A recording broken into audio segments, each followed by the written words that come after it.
Ini adalah sekumpulan pohon, sekumpulan batang. Tapi saya nggak tahu nama pohonnya. Nah ini dia. Begini bunganya. Begini buahnya.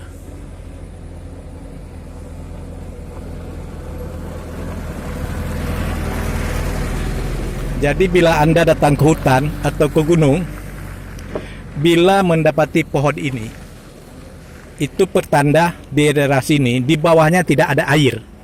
Nah, ini daerah yang kering air. Ini pohonnya. Kalau Anda datang ke Bari, saya tidak tahu nama pohonnya, tapi saya dulu pernah ke gunung dan diperkenalkan bahwa bila ketemu pohon ini, puluhan tahun lalu saya pernah ke gunung, itu artinya di daerah sini tidak ada air. Ini pertandanya. Nah, tapi ini musim hujan. Ini lagi musim hujan. Tapi kalau ada pohon ini pertanda di bawahnya tidak ada sumber air, tidak ada mata air di sini. Nah, tapi ini musim hujan, ada kolam nih.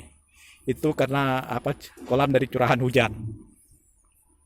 Nah, ini dia kolamnya. Nah, ini musim hujan.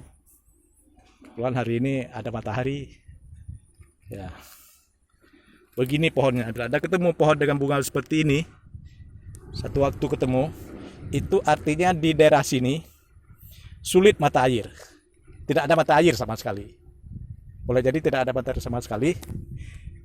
Nah, maka Anda harus mencari tempat yang lain. Nah, oke. Terima kasih.